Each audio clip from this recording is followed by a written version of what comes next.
arqueomanía. En un principio el territorio, el paisaje hizo al hombre. Los humanos tenían que adaptarse a los alimentos, a los recursos naturales que disponía el territorio, y por eso pues tenían que ir de aquí para allá buscando la comida siempre escasa y difícil de encontrar. Pero a medida que crecimos, nosotros empezamos también a hacer paisajes, a impactar en el paisaje. Tallábamos piedras, dejábamos lascas, y ya dimos un salto muy grande cuando empezamos a dejar nuestra huella en paredes, en las cavernas, la pintura rupestre, los grabados. Si hasta ese momento el territorio y el paisaje hacían al hombre, a partir de ese momento el hombre también comenzó a hacer el paisaje.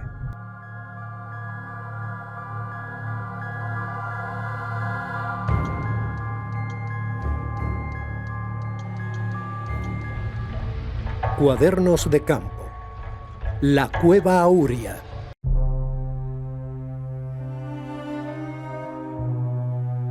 El arte rupestre es antiguo, antiquísimo. Sin embargo, la ciencia que los estudia es moderna, tan moderna que la sorpresa de los hallazgos es aún posible. Vamos a conocer los descubrimientos recientes de nuevas pinturas y grabados, tanto en la Cueva Auria como en la Cueva de Horno de la Peña, ambas en las entrañas de Cantabria, el paraíso del arte prehistórico. Donde las paredes verticales desafían a los cielos, donde los bosques se precipitan sobre el río Deva, se encuentra la Cueva Auria, en el corazón del desfiladero de la Ermida, en el término de Peñarrubia, en el mismo límite entre Cantabria y Asturias. Lobos y osos habitan en los cercanos bosques de los Picos de Europa. Roberto Ontañón, director de las Cuevas Prehistóricas de Cantabria, nos acompaña en nuestro breve pero empinado ascenso hasta la cueva, que fue aprisco de cabras de la señora Auria, de la que tomó el nombre. Las pinturas, espléndidas como veremos, fueron descubiertas en 2015 en unas galerías profundas que habían sido cerradas por los pastores. La emoción del descubrimiento, la sorpresa del hallazgo, enriqueció el enorme patrimonio cántabro de arte rupestre. Bajamos por una estrecha galería hasta la sala principal, donde la pintura, antiquísima y solemne, nos aguardaba desde el remoto pasado gravetiense. Me llegó un correo electrónico de Manel Llenas, del Espeleoclub de Sabadell, que es el club espeleológico y que tiene el permiso de exploración de esta zona.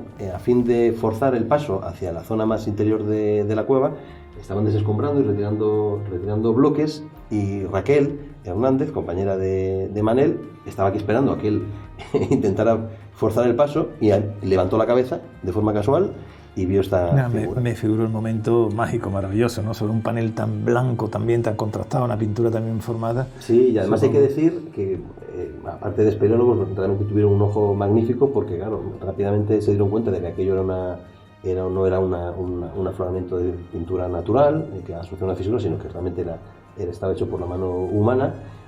Tomaron una serie de fotografías y nos las enviaron. Si bien no tenemos todavía una datación directa, por asociación con otras cuevas con arte rupestre de este tipo que ya han podido ser datadas, nosotros pensamos que nos movemos en el periodo gravetiense aproximadamente, que es una fase anterior al magdaleniense, mucho más antigua para que los espectadores lo sepan, la referencia fundamental, que es Altamira, por ejemplo, y la cronología andaría pues hace unos 28.000 y unos 22.000 años antes del presente. La pregunta es tan fácil de hacer como difícil de responder, supongo, ¿no? ¿Pero qué pretendían? ¿Por qué una persona se adentra venciendo todo un tabú, ¿no? Meterte en los adentros de una cueva, hay una bajada importante apenas con una linterna y corriendo riesgo para hacer ese dibujo. ¿Y por qué? ¿Qué buscaban? ¿Qué pretendían? Y vemos que desde muy al principio hay esa pulsión por expresarse de forma gráfica, ¿no? A través de figuras de animales, sobre todo, a veces de antropomorfos, y en muchas ocasiones también, aproximadamente la mitad del arte paleolítico en el Cantábrico son lo que llamamos signos, que son motivos geométricos, ¿no? Y expresar eso en zonas, como en las zonas profundas de las cuevas, que históricamente sabemos que están asociadas pues, a sitios de misterio, a sitios incluso de terror. En realidad hay 7 zonas 7 paneles, podemos decir, ¿no? Donde hay restos de arte parietal, y la técnica es absolutamente homogénea. Venimos de la sala central y ahora vamos a la figura más sorprendente, ¿no? La que pudiera ser un antropomorfo, es decir, puntos que significan una figura humana. Sería todo un acontecimiento y vamos a descubrirla ahora, lo cual nos llena pues, de emoción. El esfuerzo ha merecido la pena. Frente a nosotros luce, soberbio, el espléndido antropomorfo, una pintura única en su cronología y que tendrá aún que ser desentrañada. Tras conocer las nuevas pinturas de Auria y su sorprendente antropomorfo, nos trasladamos hasta San Felice de Huelna y su cueva más conocida, la de Hornos de la Peña, abierta al público desde hace años y en la que paradójicamente aún siguen descubriéndose nuevos grabados. La cueva es famosa por sus grabados, tanto gravetienses como magdalenienses, de uro, caballos, cabras, bisontes y renos.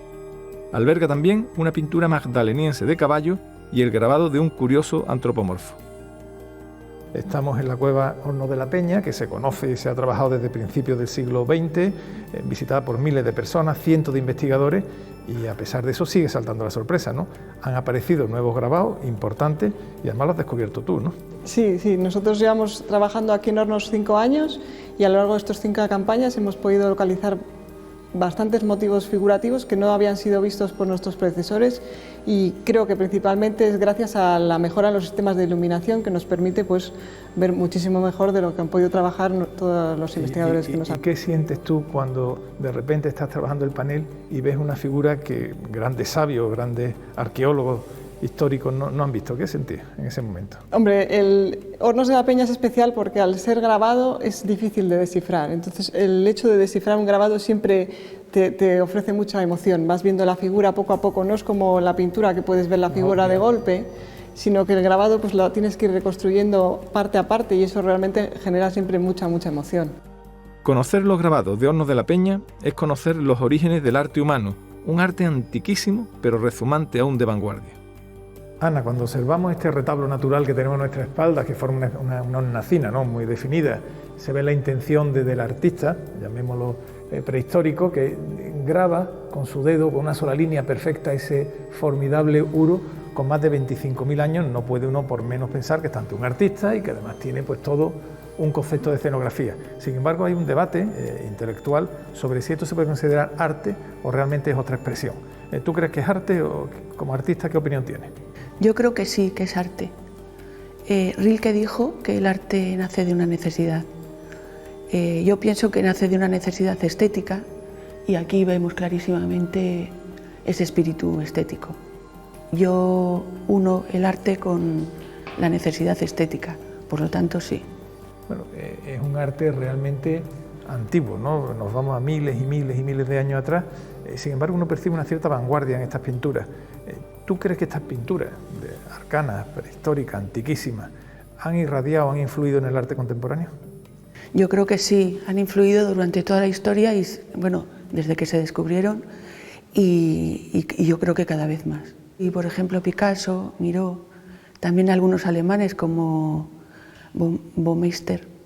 Tú misma, ¿no?, en tu pintura. Yo misma también he sido deslumbrada por el arte prehistórico. Pero el grabado más peculiar, el más inquietante, es el del antropomorfo, el humanoide que parece gobernar la cueva desde su retablo final.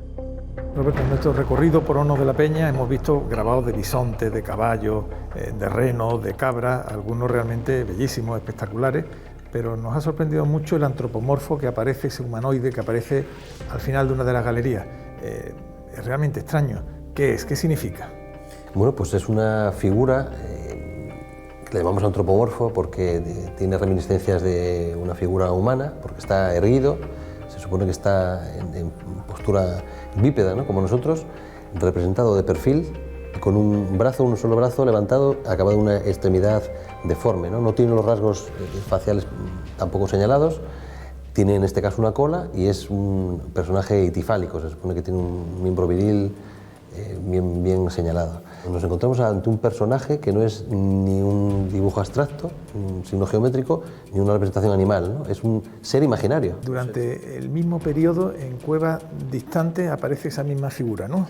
Lo curioso es que esta representación de este ser imaginario responde a un prototipo que se repite prácticamente idéntico, con algunas variaciones, en yacimientos arqueológicos situados a centenares de kilómetros, ¿no? Los nuevos hallazgos de pinturas rupestres, tanto en las cuevas bien conocidas como en las recién descubiertas, continuarán iluminando con su arte primigenio tanto nuestro conocimiento como nuestro sentimiento, porque al tiempo el arte prehistórico es pasado y es futuro, vanguardia de una humanidad reflejada por siempre en la caverna de sus ancestros. Fragmentos. El Cabezo Redondo de Villena.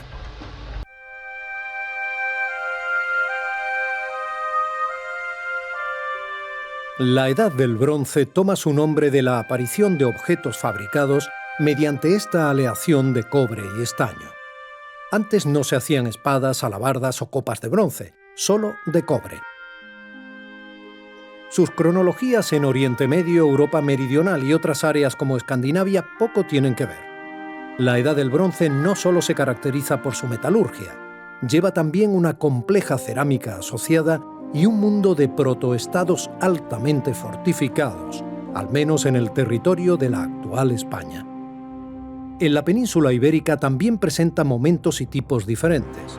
Una de sus manifestaciones más características, al menos en el bronce final, son las llamadas estelas de guerrero. En España, los hermanos Siret fueron los primeros investigadores del bronce en el sudeste peninsular. Publicaron su obra Las primeras edades del metal en el sudeste de España. El foco almeriense se extendía por el Mediterráneo. Nos hemos aproximado a este fenómeno fundamentalmente a través de la llamada cultura argárica o del argar. La monumental Bastida, la Almoloya de Pliego y su Reina de la Plata y otros espacios del sureste han tenido aquí su lugar.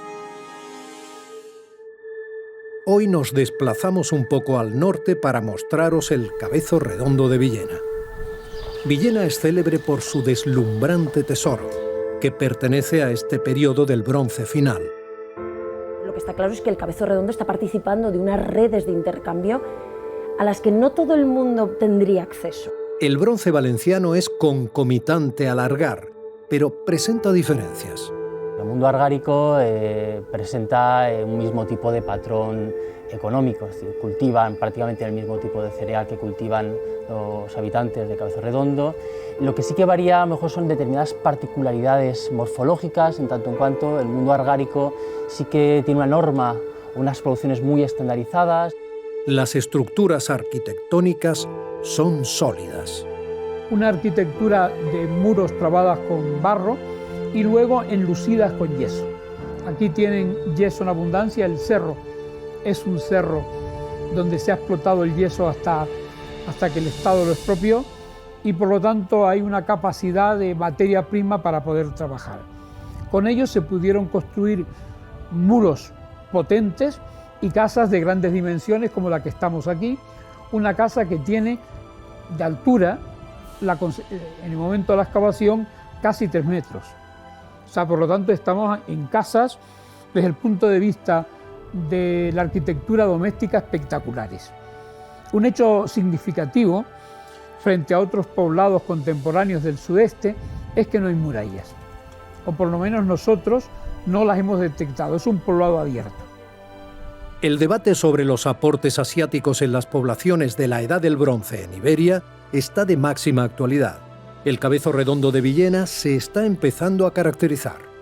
Sabemos realmente poco. Lo que sí que sabemos es que tienen una dieta basada fundamentalmente en el cereal, algo de carne. Tenemos algunos estudios isotópicos que apuntan al consumo de carne en pequeñas cantidades, pero bueno, consumo importante. Sabemos que tienen todas las malformaciones óseas propias de una sociedad agricultora y ganadera. Ovejas, venados e incluso tortugas. La cabaña era variada y la dieta también con importante base cerealista. Es posible que desde este poblado se exportaran salazones. Los estudios faunísticos que se han realizado nos están apuntando a que hay una sobrerepresentación de los restos asociados a los cráneos, a las pezuñas, a las costillas, pero faltan los huesos largos, que son los huesos donde está asociada la mayor parte de carne de los animales. Evidentemente, si esos jamones, por decirlo de alguna manera, hubieran sido consumidos en el yacimiento, esos huesos aparecerían en el yacimiento, y aparecen muy pocos si lo comparamos con esos otros restos, como pueden ser las cabezas, como pueden ser las costillas, como pueden ser las pezuñas. ¿Dónde están?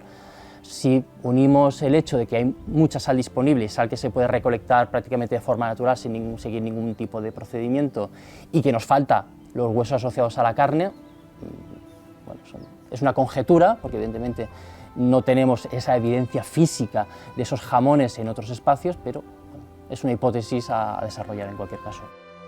Que hubo una actividad comercial o de intercambio es indudable, a la vista de los ajuares que se han excavado, como esta pulsera infantil. Apareció en un departamento aquí muy cerquita. Es una pulsera que en efecto tiene un diámetro muy pequeño. Está hecho con una lámina batida, que luego está replegada sobre sí misma y unida por dos engarces, ¿no?, que son como dos clavitos. Apareció también junto con casi 100 clavos de oro y unos 400 clavitos de bronce. Es curioso porque aparece en un contexto de incendio, de derrumbe, de destrucción, sobre el cual luego vuelven a construir una casa. Todavía hay cosas relacionadas a este tipo de materiales que nos sorprenden y que no tenemos todas las claves. La pieza infantil nos lleva a pensar en la existencia de unas élites dominantes. Es decir, toda la riqueza que revela el poblado nos demuestra que aquí concentra una élite, unas élites, y que además son élites hereditarias, porque hay niños con objetos que no pueden haber alcanzado por su prestigio, sino es el prestigio de los padres. Y por lo tanto aquí estamos en lo que don José María Soler decía, un reyesuelo. La artesanía que se ha detectado pertenece a dos ámbitos diferentes. Lo que sí que es interesante en Cabeza de Redondo es que hay una separación muy clara en las actividades. Hay actividades domésticas, es decir, hay determinado tipo de materias primas que se trabajan en el ámbito doméstico, como puede ser, por ejemplo, los telares. Prácticamente hay telares, si no en todas las casas, en buena parte de las casas. Sabemos que hay trabajo de pequeños objetos de alfarería en el interior de las casas, sabemos que hay trabajo del hueso en el interior de las casas, pero además de esta artesanía doméstica hay otros espacios en los cuales se están desarrollando actividades artesanales que podríamos decir más especializadas, bien por la materia prima que emplean, fundamentalmente el metal, o bien por la dificultad de trabajar esa materia prima, como ocurre en el caso de los marfiles. Hay materiales como el oro y el marfil que se trabajaban aquí por artesanos locales. Este peine ya apareció perfectamente acabado y con señales de uso, pero indica que se usa una técnica muy especializada. Está hecho por artesanos especialistas en trabajar muy bien esta materia y en aprovechar muy bien esta materia que viene de tan lejos. En cambio, otros objetos como las pastas vítreas venían terminados completamente en su manufactura. El célebre tesoro de Villena debió de pertenecer a un miembro de la élite de este poblado, o eso se cree. Pero esa es otra historia. Historias de la arqueología. Vascularización cerebral.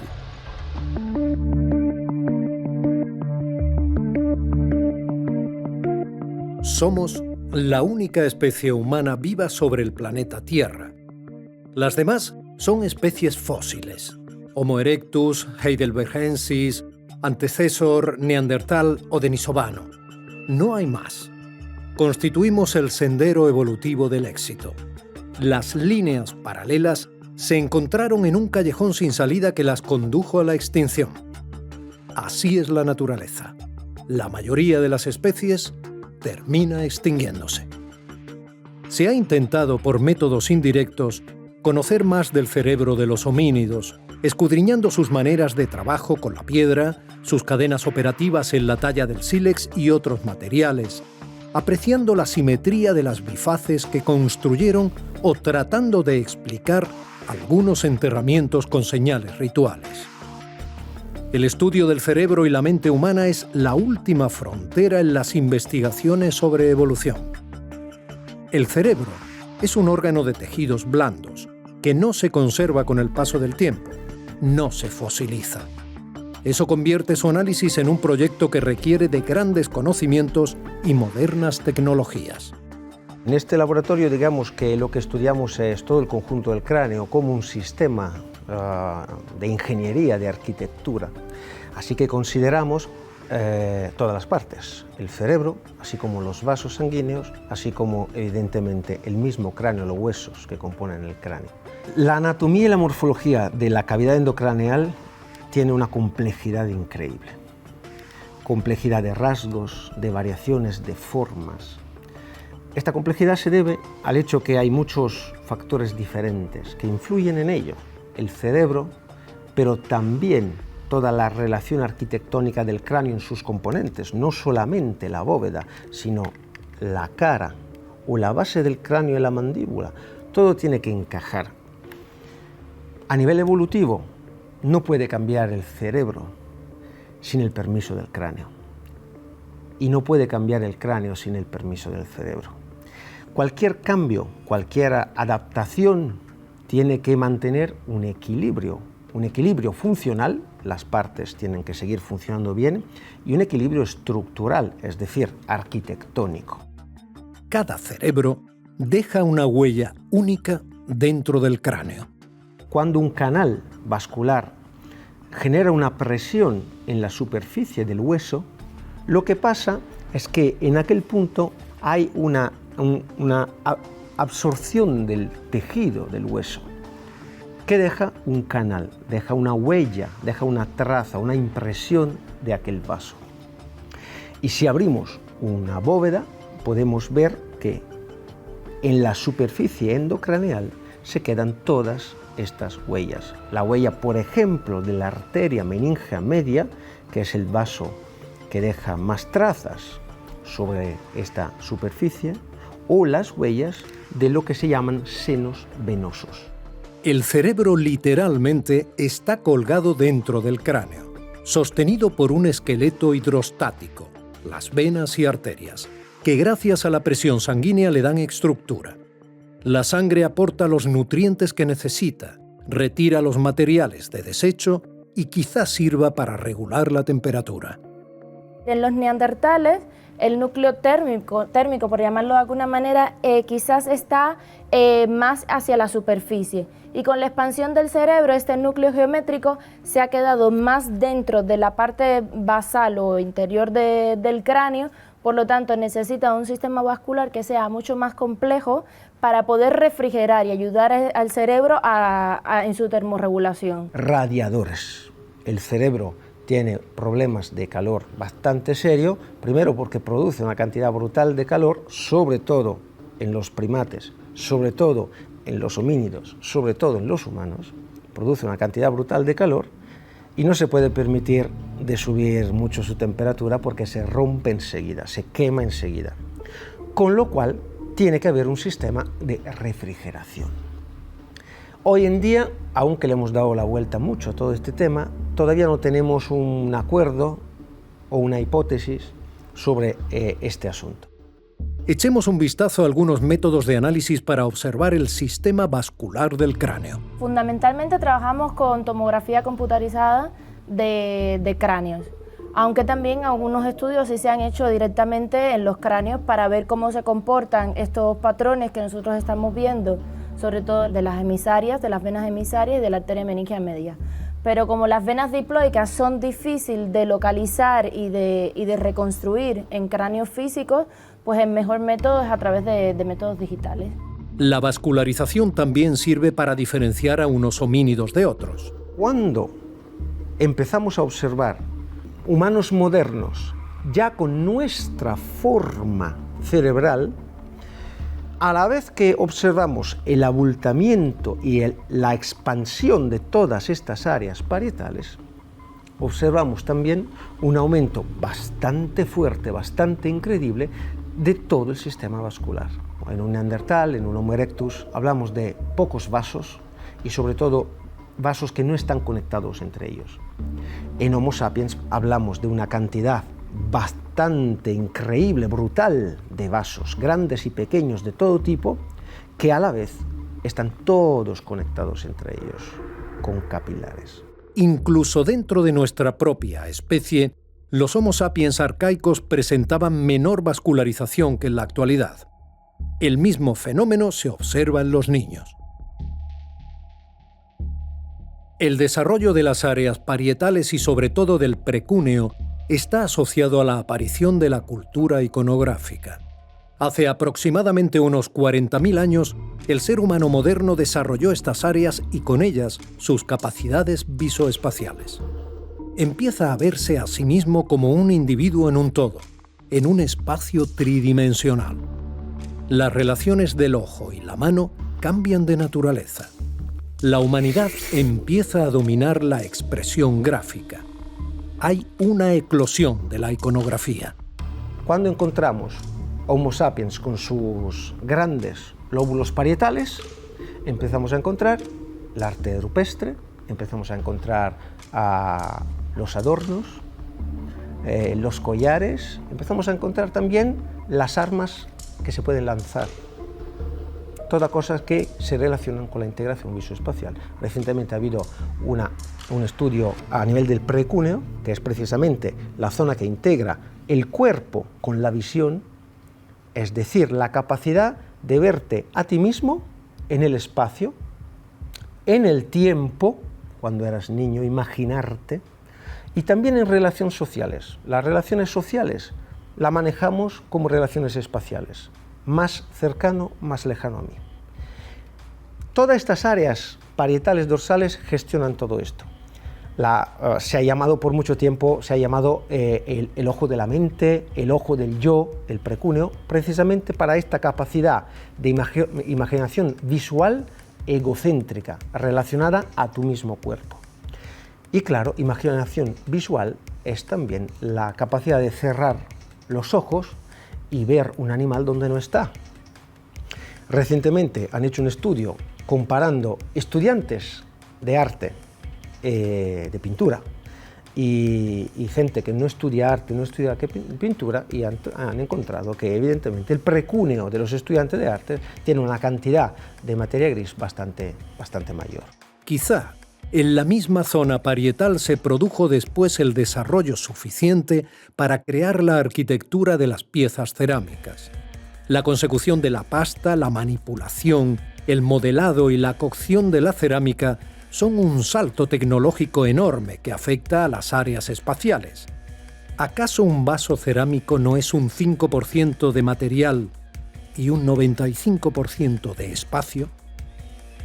Hoy en día, gracias a los estudios de epigenética, se plantea la hipótesis de que la cultura sea un elemento a tener en cuenta en la selección natural. Si un conjunto cultural que generamos, social-cultural, es importante, esta herramienta, el uso de esta herramienta, la función de esta herramienta o el conjunto cultural de esta herramienta puede empezar a ser importante para decidir quién se reproduce más y quién se reproduce menos. Y ahí tienes que la cultura y la tecnología de repente deciden qué es importante para la selección y qué no. Y empieza a canalizar la siguiente evolución genética a lo largo de las generaciones. Hace unos 10.000 años, nuestro cerebro comenzó a reducirse. Las hipótesis son sugerentes. La vida del neolítico agricultor, hombre, era mucho más tranquila, con lo cual, o sencillamente, menos actividad física, menos hormonas, cuerpo más pequeño, o hasta selección. Somos monos de 80 kilos. Un mono de 80 kilos puede ser muy agresivo. ¿Cómo llegamos a ser tan sociales y a desarrollar una tecnología tan social?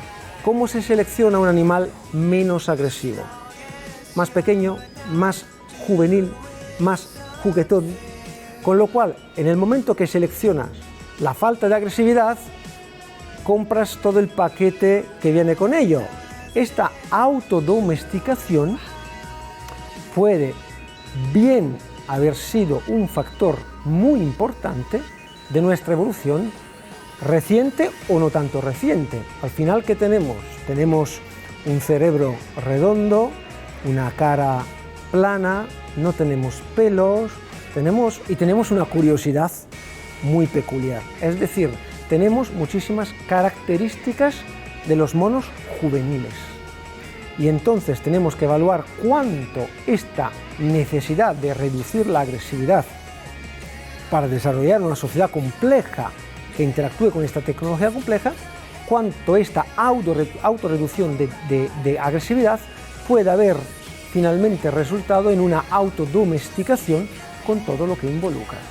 Es posible que un cerebro quepa en un cráneo, pero parece que una mente no.